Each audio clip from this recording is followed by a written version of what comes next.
Hi guys, welcome back to our YouTube channel. So in this quick video I'll show you how to check carrier lock on your Android.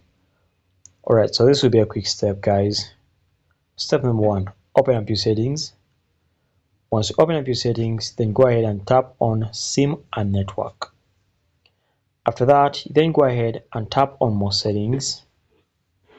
Now once you tap on more settings, you have to see obviously the network mode. If you can't see it guys, it depends on your Android device. So for this case, we shall collect and select on one network. Then go ahead and choose the network type.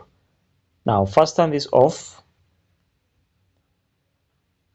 Then after turning it off, you then wait for it to finish switching off. Now once it switches it off, just go ahead and clear it. Alright, so once you clear it, once again, come over here and open it.